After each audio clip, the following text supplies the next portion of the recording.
tarde, graças e paz, irmãos.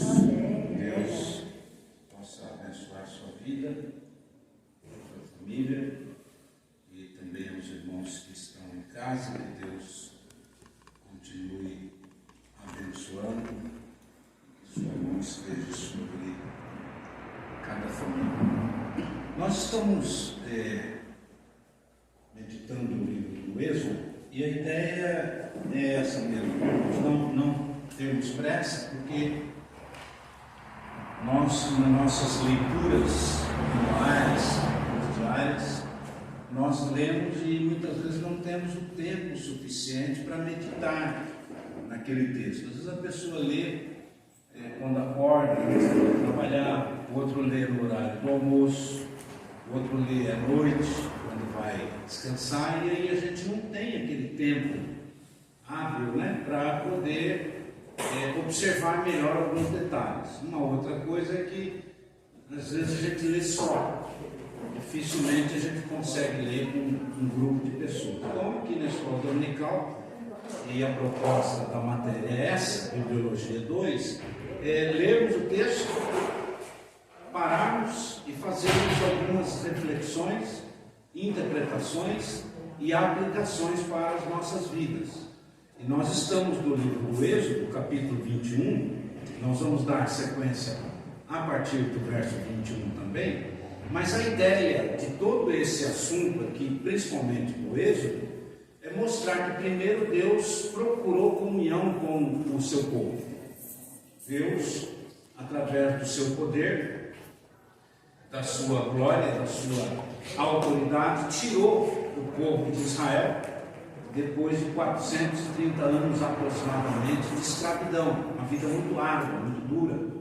Milhares de judeus, hebreus, morreram lá no Egito, sem ter a oportunidade de ver em suas vidas a promessa que Deus havia feito a Abraão, Isaque e Jacó, que era a descendência destes ocuparem a chamada terra prometida, que nada mais é do que Israel. E quando chega no deserto, Deus começa então a instruir esse povo. O deserto, principalmente esse período que eles estão parados ali ao pé do Monte Sinai, ele tem como objetivo preparar o povo nas leis civis, nas leis religiosas, e para que eles pudessem aprender como cultuar a Deus, como servir a Deus de verdade. E na semana passada, a irmã Beth mencionou a respeito da questão da lei olho por olho, dente por dente, de onde é que surgiu isso. E nós ela comentou um pouco a respeito da lei de Talião. E aí eu tenho uma pergunta antes de continuar. Alguém teve a curiosidade de pesquisar, procurar saber o que é a lei de Talião, o que significa isso? Enfim, alguém fez alguma pesquisa? Os braços abaixados dizem que não. A irmã até mandou no grupo, mandou um texto, Mas é assim mesmo. Em muitas páginas a gente chegou a ler, fez uma comparação com as palavras de Cristo. A obrigação maior é do professor mesmo, de quem está à frente. Eu já tinha lido há algum tempo atrás a respeito do assunto, e aí vamos fazer algumas pesquisas. O que Deus está fazendo aqui é pegando algumas regras, algumas normas de leis civis que já existiam e aplicou para o povo de Israel, só que com algumas diferenças, como nós vamos ver. Mas, no geral, a lei de Talião diz o seguinte: quando uma pessoa cometesse um crime, essa pessoa precisava ser punida com a mesma intensidade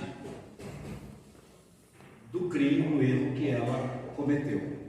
A reparação do que ela fez teria que ser de igual modo.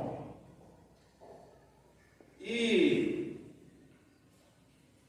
a intenção intenção por trás da lei de Talião não era diretamente que a pessoa tivesse como punição devolver aquilo que ela roubou ou o crime que ela cometeu. Por exemplo, a pessoa roubou um boi. Na lei de Talião, a pessoa tinha que devolver esse boi para o dono e pagar os dias de prejuízo que esse dono teve com a falta do boi na sua fazenda, na sua terra. Essa era a imposição da lei de Talião.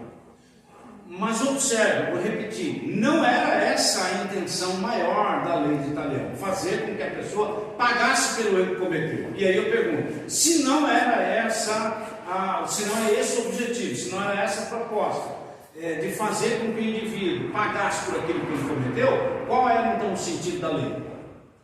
Fazer com que não houvesse crime, né? Pronto. Então, o sentido de toda a lei, na verdade, de todas as nossas leis modernas, elas são advindas da lei de Talião. E eu vou explicar por quê. Então, o objetivo da lei, e é aí que eu quero que os irmãos entendam que nós estamos chegando na lei de Deus. Porque tem muita gente, irmãos, eu não sei vocês, mas eu por muito tempo achava que a lei era pesada do Antigo Testamento. Quando eu li o Antigo Testamento, eu falava, meu Deus, mas que tanta exigência, né? E não pode, e se fizer isso, aquilo, e eu achava que era pesado, mas na verdade não é. Quando a gente compreende qual é o sentido da lei, e o próprio Jesus disse que a lei não era pesada, e que ele não veio arrogar a lei, ou seja, colocar a lei para trás, ele veio cumpri-la, e cumpriu. Então a lei de Talião, o significado, o sentido maior era para que outros não fizessem na posteridade, lá na frente, para que as pessoas não fizessem aquilo que o indivíduo fez e teve que pagar por aquilo. O objetivo da lei é prevenir. Toda lei tem como sentido maior a prevenção e não a punição. Está acompanhando o raciocínio? Então, é fácil nós observarmos por que Deus está aplicando estas regras. Um pai, uma mãe, quando o filho comete um erro, você já sai logo dando uma chinelada, uma cintada, um tapa. Como é que você faz? Você que é pai, você que é mãe, eu que sou pai. Nós não costumamos aplicar a penalidade de imediato com os nossos filhos. O que é que a gente faz? Senta, conversa, explica, educa, chama atenção e insiste para que a criança não faça novamente aquilo. Mas se ela fizer, aí, por quê? Porque uma vez que foi avisado, uma vez que foi instruído, uma vez que foi dada a oportunidade para que a pessoa se redimisse daquele erro lá atrás, e a pessoa insistiu no erro, então ela é passível de punição. Tudo bem?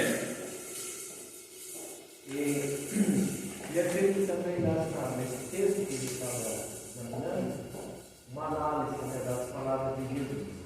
Quando ele disse, foi assim dito aos antigos, tal, né, como se aplicava a lei, tal, maneira de eu, porém, que tenho amarás aqueles que nos perseguem, tal. Então, depois de ele concluir na análise dele, de que a aplicação de alguma correção, o buscar da justiça, não deve ser da pessoa, mas dos órgãos que estão estabelecidos para a justiça. Né? Então, por exemplo, outro exemplo dos dias de hoje, alguém me rouba, eu não vou lá, eu mesmo fazer justiça, matou meu filho, eu vou lá, não, eu procuro os canais de justiça, os meios, para que eles, então, achando esse indivíduo, eles apliquem a lei, segundo, né, o que for ali julgado, determinado. E a gente sabe que hoje tem muita brecha, né, para mesmo o culpado é inocentado, né, e às vezes o inocente, ele é culpado, tem tudo isso. Mas esta é o que ele traz como uma análise, né, das palavras de Jesus, é que ninguém por si mesmo vá fazer a justiça, mas que use os órgãos, né, estabelecidos para que a justiça seja feita, né? É isso mesmo. E de onde é que surgiu a lei de Italião? Mais ou menos 3.000 anos antes de Jesus, os povos da Mesopotâmia começaram a se reunir, alguns líderes, para discutir essas questões de punição, de penalidade, quando a pessoa cometia um erro, uma falha, precisava de alguma forma de correção.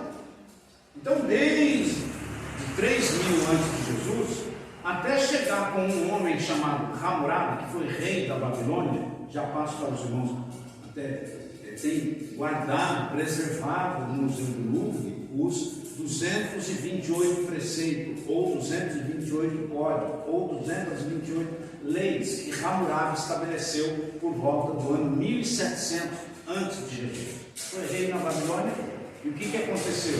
Desde o ano 3000, foram se aplicando leis e regras nas sociedades da Mesopotâmia. Só que ainda não existia um código, ou seja, não havia ainda um livro de jurisprudência, ou um livro que tivesse registrado juridicamente para cada área como se aplicar a pena, como se exigir da sociedade ou do indivíduo para ser chamado a atenção e que ele pudesse pagar pelo mal que ele fez. Então o Hammurabi, ele fez esse trabalho de compilação de muitas regras que já existiam e colocou como forma de lei essa lei chamada de Italião, que também é conhecido como rei da retaliação, mas aquilo que o pastor avisou. Por que o Hammurabi, lá na frente, ou seja, a lei, as regras vieram se desenvolvendo do ano 3000 a.C. até 1700, né? O Hammurabi percebeu que havia muita injustiça. O Hammurabi percebeu que as pessoas estavam fazendo justiça com as próprias mãos. E fazer justiça com as próprias mãos nunca é justiça, irmão. Nunca é justiça. Eu gosto muito, assisto muitos os chamados filmes de faroestes, lá norte-americanos, dos idos de 1800 até por volta de 1940, 1950, que é muita questão lá do faroeste norte-americano. E a forma que muitas cidades ou condados americanos tinham para punir o indivíduo, quando eles achavam que ele era culpado, era enforcamento. Metia a corda lá na árvore, ou até faziam nas praças aquelas, esqueço o nome daquilo, mas locais. Cada falso para o enforcamento. Obrigado. Então, mas em muitos filmes e muitas histórias nós vamos ver que cometiam-se muitas injustiças. Por quê? Porque não houve um julgamento digno. Não, irmão, na hora do nervosismo, ou se você não tem provas, por isso a questão dos juízes. A demanda, quando ela é chamada para a sociedade, é necessário que haja a prova, né? Quem viu, quem é a testemunha, quem você viu mesmo, e não pode ser uma só, tem que ter mais de uma testemunha. Por quê? Porque aí você tem um processo jurídico que a probabilidade do erro, da falha, da injustiça é bem menor.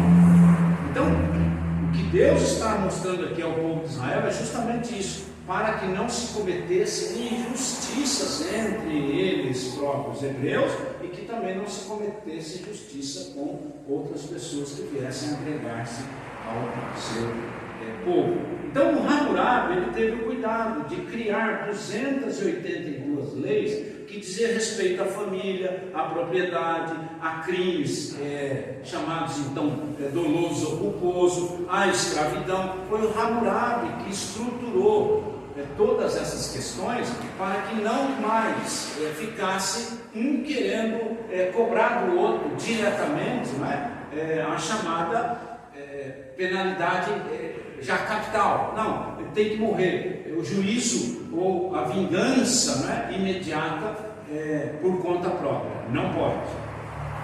E a partir daí Deus, veja como Deus atua.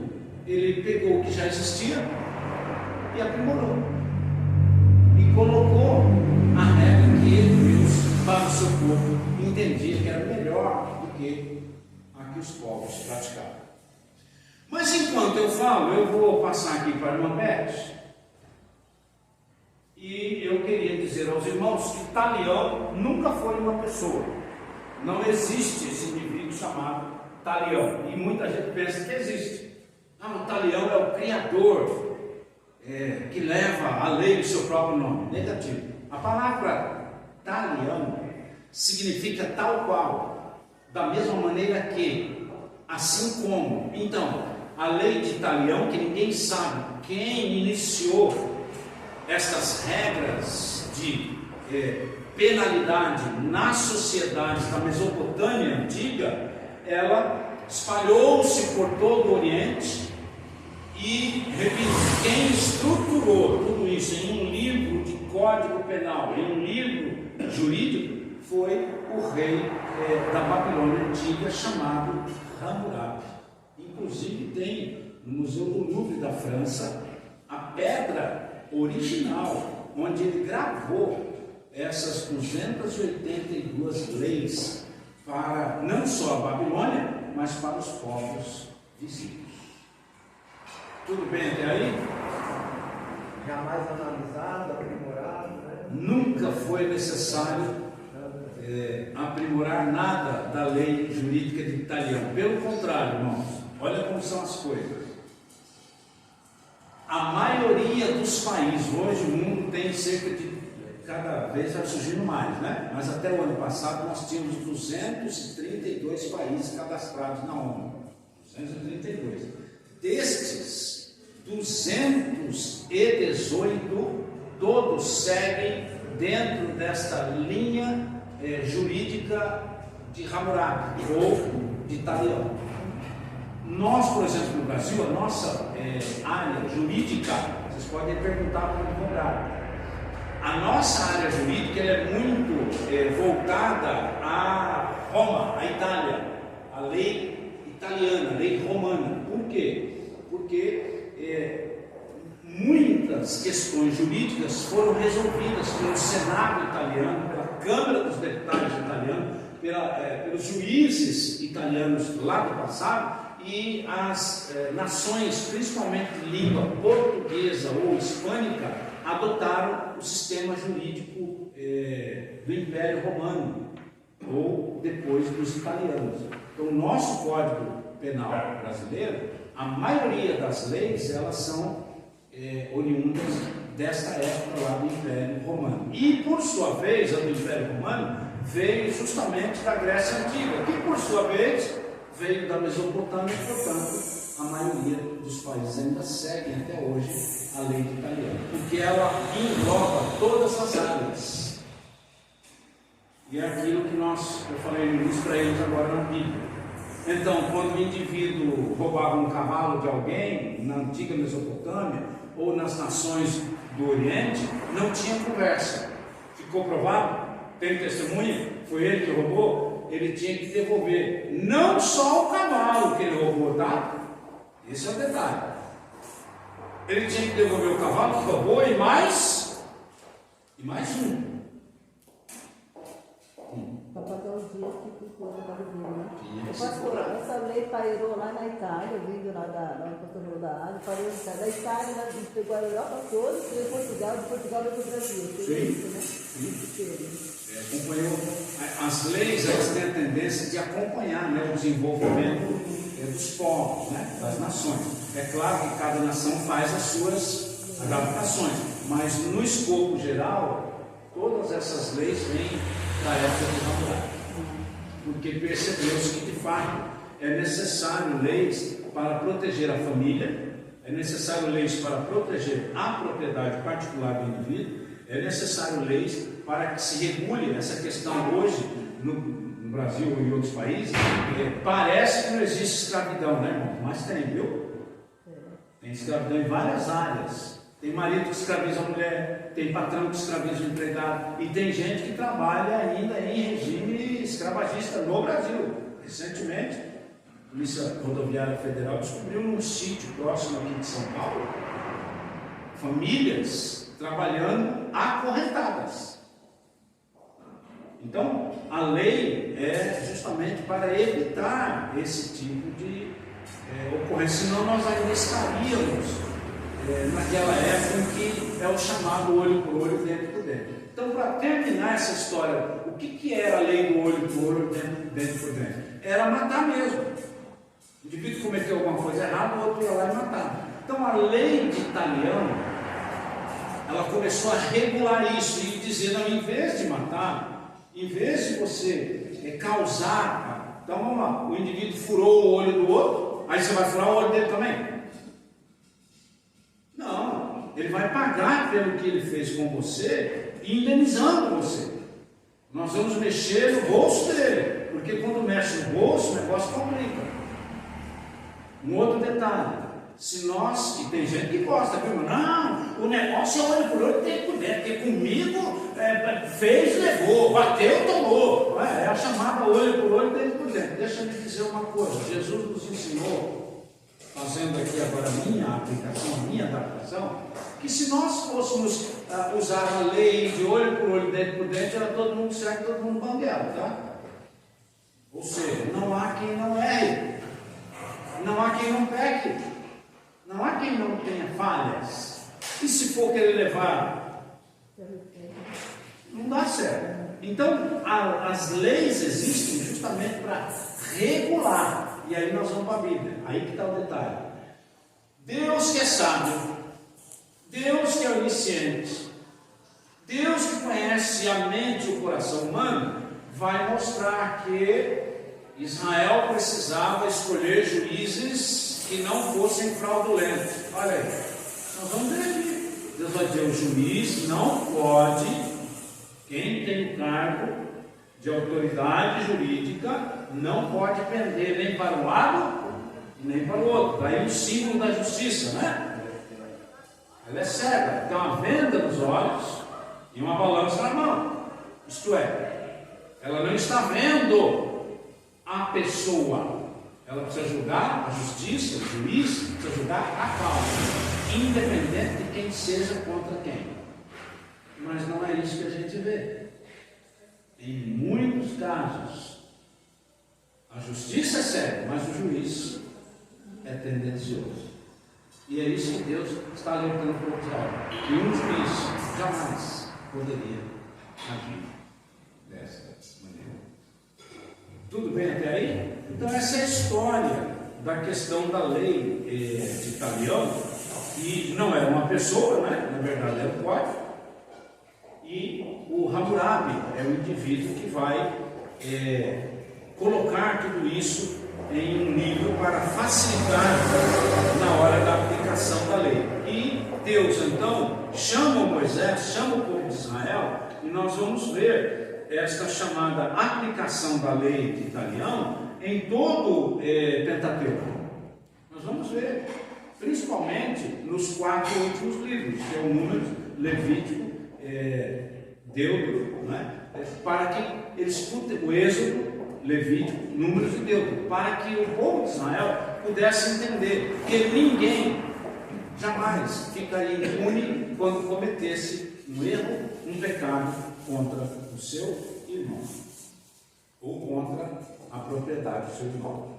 E a gente percebe que a aplicação dessa lei era, claro, muito mais severa.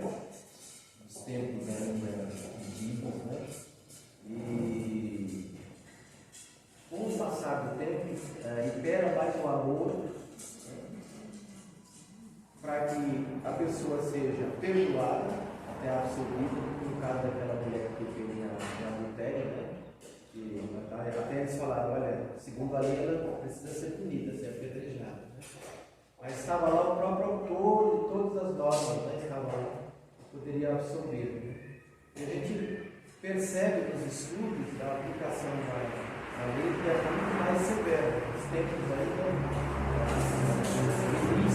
depois que saíram de lá do Egito, depois que fizeram caminhar, depois que se estabeleceram, muitos dos erros eram punidos assim, severamente. E agora, sob a graça, a lei ainda continua, que não veio abrogar, veio acabar com a lei, mas a aplicação ela é mais amena, impera-se muito mais o amor, né, do que a punição seca e fria sobre a pessoa que era. É isso que a irmã Beth estava falando na semana passada, e depois os irmãos podem conferir em casa. Tudo isso que o pastor está falando está registrado em Mateus capítulo 5. Na verdade, é do capítulo 5 ao 7. Quando Jesus estabelece as novas regras para o verdadeiro cidadão do reino do céu. Então, as chamadas bem-aventuranças e como o crente, como o cristão deve se comportar. Então, o que Jesus fez?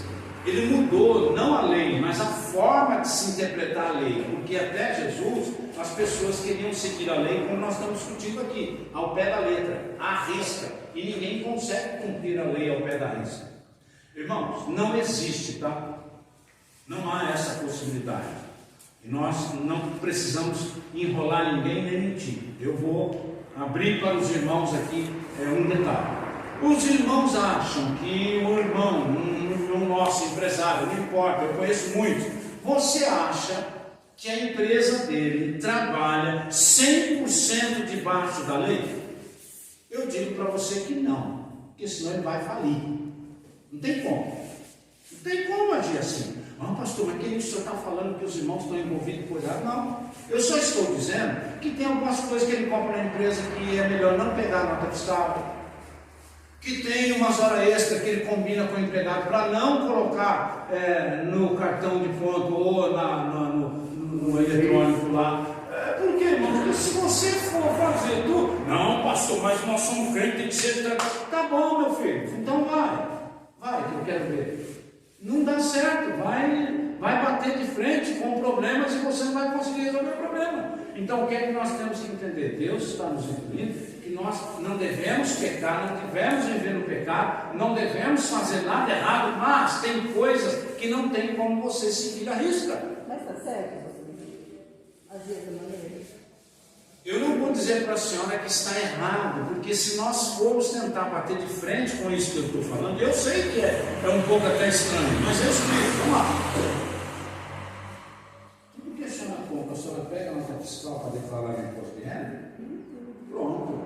Então, não, pastor, mas tá bom, então quando você for lá na loja, na Bivic, lá do braço, comprar calça jeans para o seu marido, para os seus filhos, você pega a nota fiscal. Quando você for lá na padaria e gastar 10 euros, pede nota fiscal. Aí quando chegar no final do ano, você declara tudo aquilo ali que você vai ver o que vai acontecer com você. Esse tempo da pandemia, para ajudar principalmente os pequenos empresários, médios, pequenos, né, eles até colocaram no tempo a lei da desoneração, né? Porque como que ia contratar com tanta obrigação social? Aí quebraram por um tempo, não sei nem se prosseguiu, quebraram para que o empregador, né, pudesse flexibilizar. Para que não tivesse tantos desempregados. Mas mesmo assim, hoje ainda eles trazem na notícia que tem 15 milhões de desempregados. Então eu não sou empresário que erra nesse sentido, todos nós erramos. Não, todos nós, irmão. Não tem quem cumpra a lei como ela. Ninguém. E quando tenta fazer isso, vai bater de frente com situações que você vai ver que você não consegue. E não é porque você não quer, porque não tem como. Não tem como. E o que Jesus fez? Então vamos lá, ao caso que o pastor mencionou sobre a mulher adúltera, ou outros tantos casos. Deixa eu perguntar para os irmãos: qual era o correto pela lei? Pronto. E por que Jesus não apedrejou? Jesus mudou a lei? Não, irmãos. Jesus não mudou a lei. É errado a gente achar, olha, como Jesus foi bonzinho, ele mudou a lei. Jesus não mudou a lei. Jesus fez com que todos que estivessem presentes refletissem que todos eles, todo ser humano, se for para levar, então vamos apedrejar ela? Tá bom, e Jesus está dizendo o seguinte: e aquele negócio que você fez lá, eles não sabem, mas eu sei. Por isso que ele diz, o verbo, toda a escritura, quando nós estamos lendo, nós precisamos observar detalhes, né? Observe o verbo que Jesus usa para falar com os que queriam apedrejar a mulher. Ele não usa o verbo do passado nem do futuro, ele usa o verbo no... Pode observar, lá está escrito assim: aquele que está. Ele não disse assim, aquele que cometeu um pecado lá atrás, você disse que você cometeu um pecado lá atrás. Ó, cuidado, você está querendo apedrejá-la, mas lá na frente eu te digo, eu sou Jesus, eu te digo que você vai cometer um pecado. Não, Jesus diz o seguinte, ó, aquele que está sem pecado, atira a primeira pedra. O que é que Jesus fez? Eles mexeram na consciência, todos nós sabemos que nós pecamos, nós erramos, nós falhamos, e é por isso que o texto diz que começou dos mais velhos para os mais novos, cada um jogar a pedra no chão, porque aí sim, ó, aí entraria a lei de Italião, aí entraria a lei do Antigo Testamento. Qualquer um que se atrevesse a jogar a pedra na mulher, Jesus ia dizer, ó, você jogou nela, agora você espera um pouco, ela vai morrer apedrejada, mas agora eu vou dizer o que você fez, e você vai vir para cá também. Porque na aplicação da lei do Antigo Testamento, a lei de Hammurabi, a lei italiana, ou qualquer outra lei, a justiça precisa ser aplicada de igual modo. É por isso que nós não podemos entrar por esse caminho quem com ferro fere, com ferro será ferido. Isso são coisas para se sentar, analisar e pensar. Aí entra a misericórdia. Aí entra o abrandamento, mas espera aí, não há um outro meio? Será que nós não podemos ver algo que ele possa ser aplicado a ele, que não seja essa lei dura, rígida? Só que no caso das leis brasileiras, já voltando para outro assunto, no caso das leis brasileiras, elas foram se flexibilizando de tal maneira, elas foram se deixando ser relaxadas de tal maneira, que hoje a sociedade já sabe que as leis quase que são inversas. O marginal, a área do infrator é muito mais favorecida pela lei do que o cidadão que anda cumprindo a lei. Há poucos dias nós acompanhamos, né, no noticiário, alguém tirou a vida, né, da pessoa, e foi feita a seguinte análise: se ele tiver a residência fixa, essa for a primeiro crime, né? Então ele vai responder em liberdade. Né? Ele tem residência, ele está empregado, ele é a primeira vez que é indiciado, né? Então tem tudo isso. Mas chegou a matar com uma imprudência, alcoolizado, né? Ao volante e tal, tirou a vida de uma pessoa. Mas... Aí eu pergunto aos irmãos, uma pessoa que está ao volante, alcoolizada, ela comete, isso aqui na opinião do leigo, tá? É por isso que existe a lei. Na opinião deste leigo aqui, não é culposo, é doloso. Porque o indivíduo, antes de beber, sabia que estava com o carro, veio de carro, está de carro e sabe que bebendo ele perde um pouco a noção, a atenção. Né? Dirigir você ter noção de espaço e tempo. É os lapsos de segundo. Ora, se o indivíduo está com álcool, sob efeito de álcool no corpo, é claro que ele não vai responder à altura da necessidade. Então, ele não pode, repito, na opinião do leigo, não pode ser algo culposo. É algo doloso. Mas a lei interpreta que é culposo. Quer dizer, ele não teve a intenção de matar. Mas como não teve a intenção de matar? Se ele bebeu deliberadamente. Assumiu o risco dele. Mas quem somos nós? A lei diz que é assim e nós, como cidadãos, acabamos. E a gente vê isso. Ou então esse caso aí, foi a primeira vez, foi a primeira vez, mas matou, foi a primeira vez, mas roubou. Precisa ter algum tipo de punição? Não severo, mas vamos lá. Quem que roubou a bicicleta? Então, agora você vai devolver a bicicleta dele e vai dar outra para ele. Até os próprios advogados dão uma brecha na lei. A lei ela é muito complexa, irmã Terezinha. A mesma lei que manda condenar, um hábil advogado consegue, pela lei, fazer que essa pessoa seja solta. E aí existe toda uma parafernália por trás. O indivíduo estava nervoso, ele não agiu de raciocínio próprio. E aí vai longe. Procurar psiquiatra. Não é o caso aqui. Deus não é humano, Deus não é um juiz humano que tenta de alguma maneira amenizar uma situação. Não. O que Deus está fazendo aqui é justiça e é a coisa certa. Tudo bem? Tudo bem. Então vamos ao texto. E já está terminando o tempo. Que bom. 20, Êxodo 22, 21, não é isso? 21, 21 ainda, gente. Misericórdia. 10 anos para terminar o livro. O pessoal fala muito. Eu que falo muito, pastor. 21, 21. Porém, então nós estamos falando das leis acerca da violência, né? E onde a irmã Beth trouxe a questão da lei de Italião. 21. Se ele sobreviver, quer dizer, se aquela pessoa que você feriu, o judeu, o hebreu feriu, se ele sobreviver por 1 ou 2 dias, ele não será punido, porque é dinheiro seu, está falando do escravo, né? Porém, não é isso?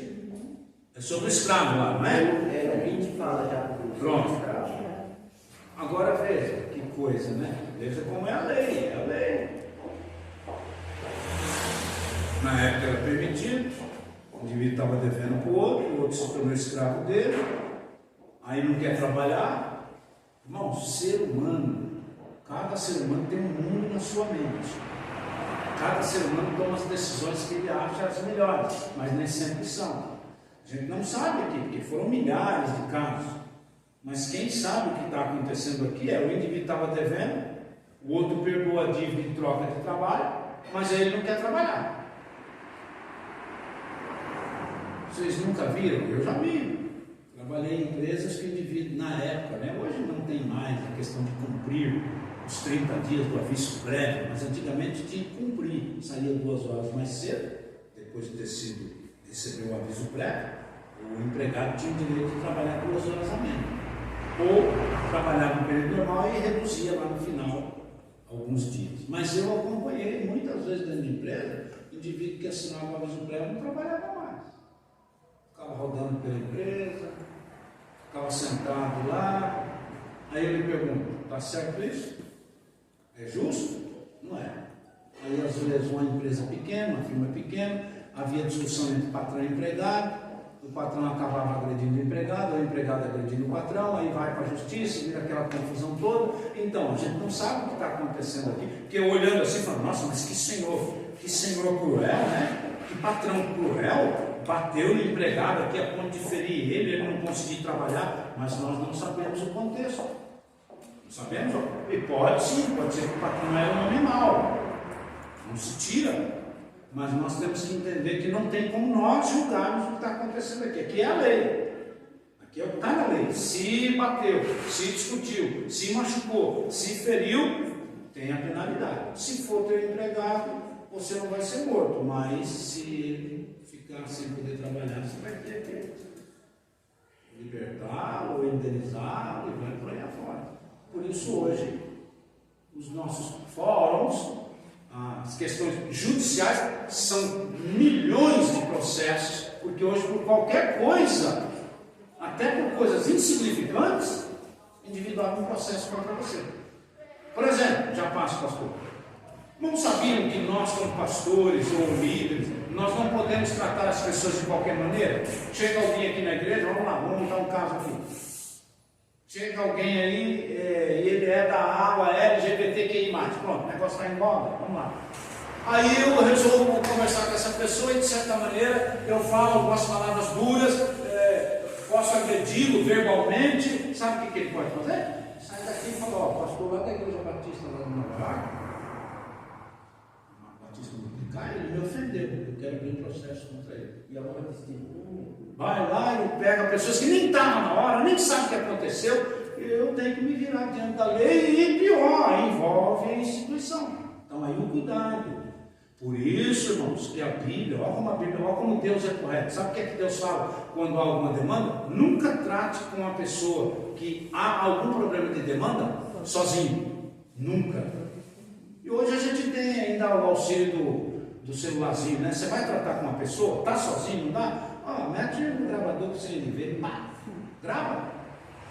Mas não provoca ele não, viu? Porque se você provocar, depois quem entende esse negócio vai ver que você se futucou. Não, deixa a pessoa falar o que ele quer, fale a sua parte, tá? Mas nunca se vá a uma demanda, a uma discussão, a algo que possa você saber que pode dar algum problema. Não vá sozinho. Chame uma ou duas testemunhas, porque está escrito na palavra de Deus. Um diálogo, uma conversa, um assunto, um acontecimento onde tem 2 ou 3 testemunhas, a resolver. Essa última fala me fez lembrar um pedido de oração que eu recebi no grupo de pastores sobre o pastor Jorge Linhares, né? Que ele é o diretor e lá o responsável pelo seminário lá de Minas Gerais. E houve lá um momento em que ele se pronunciava, né, a favor dessa ideologia de gênero, e dizendo que homem é homem, mulher é mulher, menino é menino, menina é menina, etc. Né? E assim eles interpretaram como uma afronta, um insulto e tal. De tal modo que foi marcado para amanhã, dia 2, ele está no fórum, e devemos orar por ele. Então eu peço para os irmãos, orem, porque esse pedido veio para nós orarmos, né? O Jorge Linhares, tá? Que é responsável ali pelo seminário lá de Minas Gerais. E até o nosso presidente da região falou, olha, algumas coisas estão apertando, a gente precisa cuidar bastante, orar pelos nossos, que qualquer fala, como o pastor mesmo disse, né? Qualquer fala, às vezes descuidada, pode ser interpretada como uma discriminação, né? Uma afronta a eles e tal, e do jeito que estão as coisas aí, eles vão ganhando terreno, Sim. E querem realmente atrapalhar a marcha da igreja. Essa é a grande verdade, né? Pastor Adolfo, mas semana passada o pastor Paulo citou um exemplo muito importante aqui da Igreja Batista de Campinas, né? Sim. Tem A lá. Igreja Batista de Campinas Graças a Deus. venceu essa fase. Entrou um irmão que é deputado e provou que pela Constituição, de fato, menino é menina, menina é menina, homem é homem, mulher é mulher, e a escola, ela segue o padrão do MEC, que tem como referência a família funcional, pai, mãe e filhos. E dentro desse corpo é ou sexo masculino ou sexo feminino. Qualquer adaptação tem que vir adjunto da lei. Pronto, acabou. Como não há ainda na lei essa adaptação, eles estão.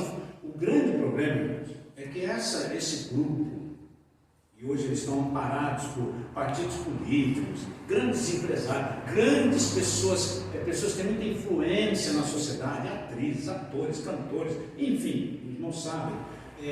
O grande problema é que eles querem impor antes da lei. É claro que uma hora vai sair lei, claro, não tem dúvida, mas eles já estão há muito tempo forçando situações. E o pastor lá do Colégio Batista está absolutamente correto. Por que ele fez isso? Porque teve alguns atrevidos que foram instruir as crianças lá da Igreja Batista nessa questão do LGBTQI+, e influenciando essas crianças que eles tinham o direito de escolher o sexo que eles queriam. E o diretor, juntamente, foi um evento que teve na escola, e um desses personagens tentou forçar a situação. Eu estou acompanhando o caso já há algum tempo. Isso já faz tempo que está acontecendo aí. Me parece que foi em fevereiro a situação. Pastor, olha só como acontecem essas coisas. Nós não podemos impor nossa ideologia, nossa maneira de ser, nós não podemos falar da nossa crença na escola, nós não podemos um monte de coisa. Mas eles têm liberdade como todo, né? Inversão de valores. Não é desigualdade aí. O que é que Jesus disse, irmãos? Essa cultura não O que é que a Escritura diz quando chegasse no final dos tempos? Os pais se voltariam contra os filhos contra os pais, e a sociedade viraria esse caos que está virando. Então, mas não é por isso que nós, como igreja, temos que abrir toda a guarda e dizer, não, vamos abraçar essas causas. Não, negativo. Então, o que a gente tem que fazer? A gente, dentro da lei, o diretor, que é pastor da Igreja Batista, ao mesmo tempo é diretor da escola, né, do colégio, ele está absolutamente certo, porque ele está defendendo. Não só, o grande problema é que eles lá do outro lado acham que a gente está brigando por causa da Bíblia. Não, porque eles são crentes, eles são radicais. Não. Nós estamos primeiro defendendo nossa fé. Sim, porque Deus criou o homem e a mulher. Agora, a própria Constituição, a própria cultura brasileira, ela tem como norma básica a família funcional. Homem é homem, mulher é mulher. O que vier fora isso vai ter que ser tratado em lei que ainda não foi. Está lá, essa é a famosa famigerada PL 122, Projeto de Lei 122, que está travado. E eu respondo para vocês, enquanto não mudar a Constituição, não vai ser aprovado nada nesse sentido. Porque para mudar a lei que diz que no Brasil as famílias são héteros, ou seja, homem é homem, mulher é mulher, tem que mexer na Constituição. Não, até pode, mas é um, né? Para outras coisas já não pode, então Imagina isso, são causas pétreas, não vai ter consenso. Aí entra vereadores, entra políticos, e vai falar, tá, por essa questão Olha só o que eu fiz em sair da Bíblia. Não li um versículo inteiro, joguei fogo na lenha e estamos na política. Misericórdia, Senhor Jesus, tem Seria muito mais fácil para eles, né? Eles levarem assim avante, né? Com mais imposição, a questão de que cada um respeite o outro, né? Cada um respeite o outro. Não a ideia em si que alguém está trazendo, porque a ideia, eu como brasileiro, na democracia, posso aceitar ou não. O que eu não posso é a imposição, ofender, discriminar. Como algumas coisas de algumas décadas, né, que a gente brincava, olha, a pessoa é gorda, não sei o quê, né? Sei lá, a pessoa parece a pessoa tem uma cor muito escura, né? Eu tenho que cuidar. Então era na brincadeira. Hoje você já não pode falar isso aí, né? Então a gente já sabe, é ofensa para ele, então você já não fala. E você evita, né? Mas o que eles deveriam pensar, assim, para que não criasse tanta polêmica, olha, eles querem ser assim, então que eles sejam respeitados, que eles não sejam diminuídos, porque a nossa intenção não é declarar que são menos humanos, menos cidadãos, menos gente. Ninguém nunca falou isso daí. Só que a gente não concorda com isso. Isso tem que ser respeitado. O fato de nós não concordarmos, que é o direito nosso de não concordar, né?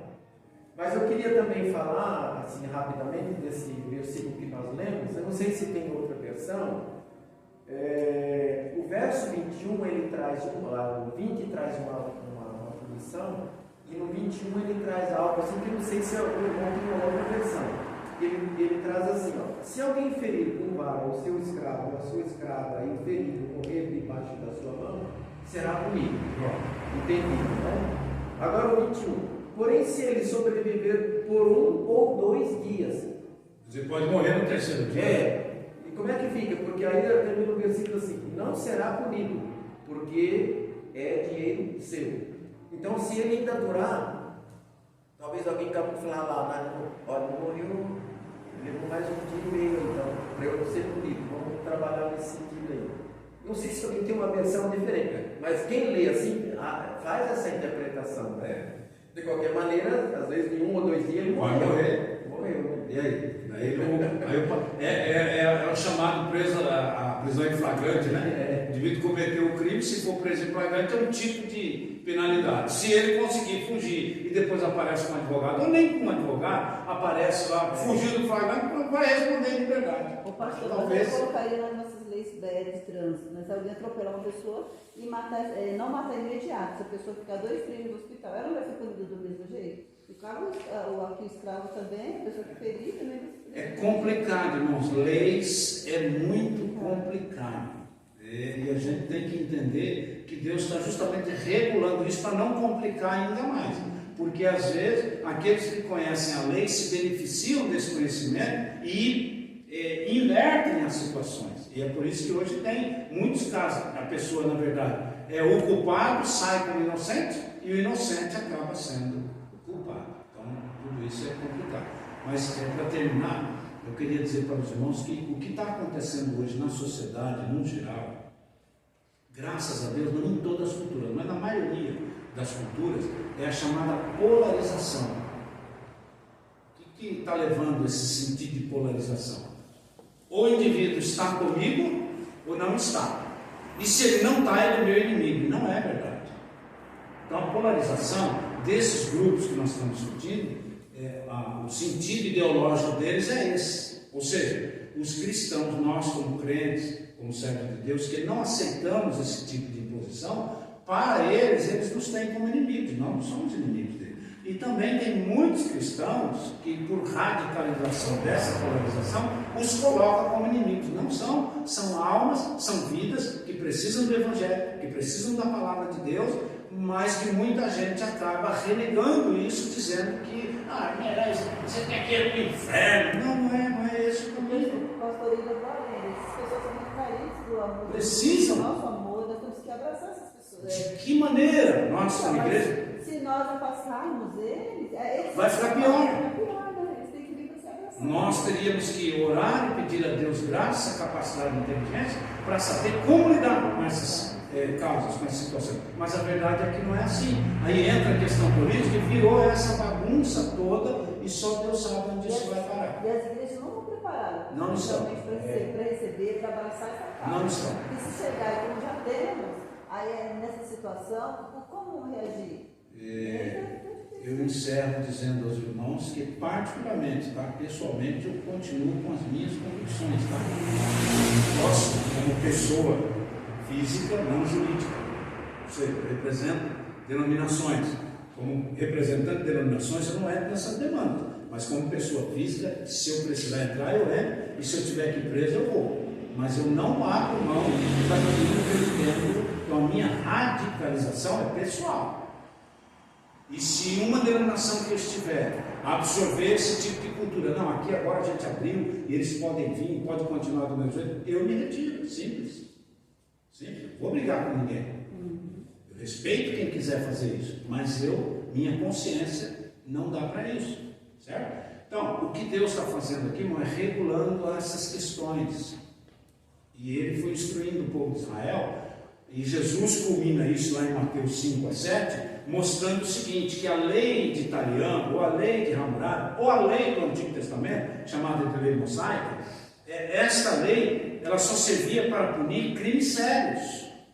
A lei de Italiano, a lei de Hammurabi, a lei do Antigo Testamento, não teve nunca como o objetivo maior causar problema com causas menores, punir alguém severamente com causas menores. Jesus deixou isso bem claro. Na questão de dinheiro, o indivíduo te deve R$1.000, meu amigo, perdoa ele, acaba com essa demanda. Você vai levar isso a juízo, essa pessoa pode ser penalizada de uma maneira que ela não tenha condição de pagar. Aí Jesus está dizendo lá na parábola, né, dos dois devedores. Então, um devia 50, outro devia 500. O que devia 500 foi perdoado, devia muito mais, não é? A mulher. E aí o outro que devia 50 queria ser melhor do que a mulher que devia 500. Ou, em outro lugar, um escravo que devia não sei quantos mil foi perdoado pelo Senhor. Esse escravo tinha uma pessoa que devia para ele 10. Chega lá na rua, ele pega no colarinho de indivíduo: se você não me pagar, eu te mato, seu safado. Paulo instrui também a 1 Coríntios 6, né, que não levar os irmãos ao juízo. Seria até melhor sofrer o dano. O que ele está falando? Você vai ficar no prejuízo financeiro ou no prejuízo de uma ofensa, mas é melhor não levá-lo ao tribunal, porque isso vai trazer escândalo, isso vai dar problema. Você vai ter que... Então, às vezes, é assim mesmo, irmãos. Infelizmente, às vezes é melhor a gente ficar no prejuízo. Eu já fiquei algumas vezes, você também já deve ter ficado, para evitar problemas maiores. Amém? Amém. Nenhum versículo o camarada consegue ler. Você tem que chamar o professor. O pastor, permite mais uma palavra no final? Eu assisto no YouTube, para quem quiser assistir, uma ex-homossexual, né? É a Juliana Ferrão, né? E ela fala do convertimento dela, ela fala da experiência dela com Cristo, né? Que não é fácil, realmente, né? Porque ela ainda luta contra isso, mas ela dá palestra, ela fala do amor de Cristo para as pessoas, ela faz live na internet. Então, se os irmãos quiserem assistir, o nome dela é Juliana Ferrão. O que nós temos que fazer é orar, né, para que esse povo se converta, né, dê lugar ao Espírito Santo de Deus. E como igreja, como instituição, nós precisamos seguir aquilo que os nossos líderes estabelecem. E se um dia houver alguma mudança, isso é no futuro. Por enquanto, nós temos que seguir aquilo que nós sabemos que é o correto. Amém.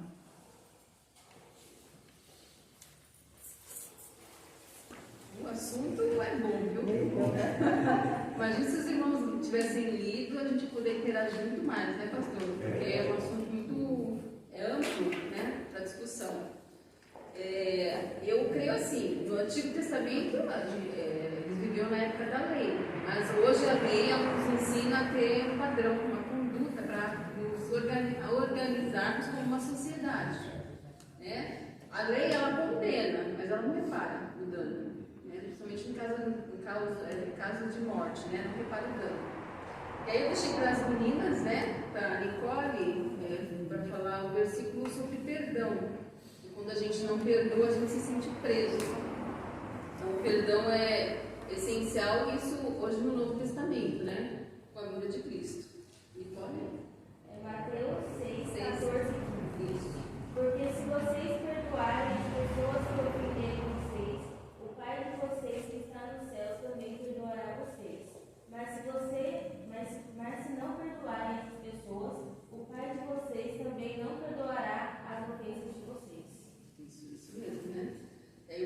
para Terezinha a falta de perdão. O que acontece lá em Efésios 4? 4:31-32. Livre-se de toda amargura, indignação e ira, gritaria e calúnia, bem como de toda maldade. Sejam bondosos e compassivos uns para com os outros, perdoando-se mutualmente, assim como Deus os perdoou em Cristo. Amém. É a necessidade da gente ler a Bíblia, né? Conforme o Ramon leu pra gente, lá em Josué 8. Meditar na palavra para a gente ter argumento para vencer, né? Porque a lei é arbitrária, né, pastor? Que a gente estava falando na semana passada, né? É de acordo com quem analisa, se ele achar que é certo ou não, faz de acordo com o que ele achar que é certo, não o que está na lei. É que sempre tem uma brechinha. Aí eu passo, no caso, a palavra para o pastor, né? A gente vai aniversariantes, que é um horário também já corrido. Aniversariante, nós tivemos o irmão Rubens, que fez aniversário dia 29. E não tivemos mais nenhum aniversariante essa semana. Não sei se algum irmão talvez já tivemos figuras na lista, né?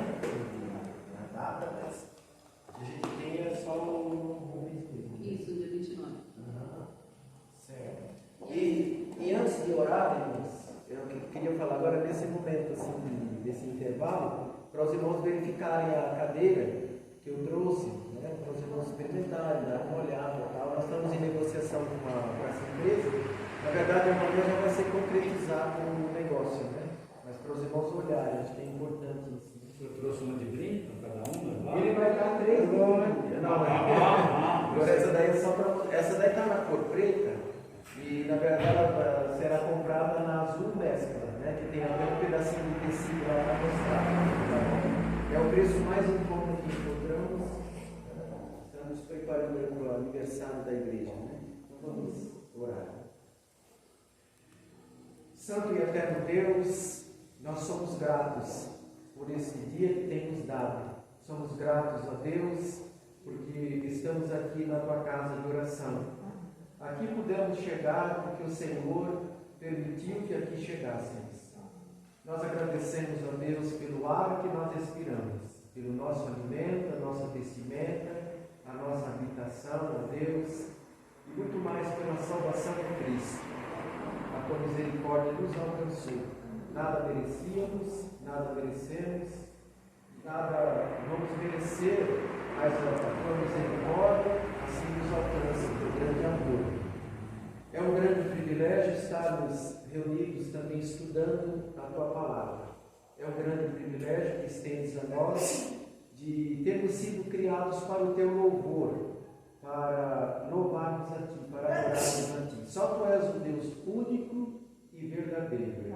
É um privilégio grande porque analisamos nossas limitações, nossas fraquezas, o quanto pequenos somos, mas tens nos criado para o teu louvor, por isso nós agradecemos.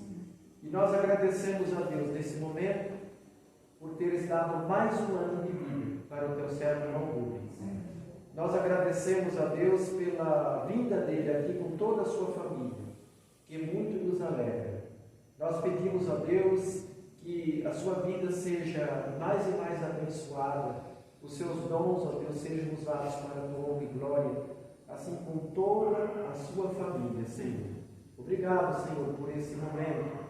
Nós te pedimos a continuação da orientação e da capacitação para o culto que se estende de louvor ao teu nome, Senhor. Nós agradecemos por aqueles que já chegaram e pedimos por aqueles que estarão vindo.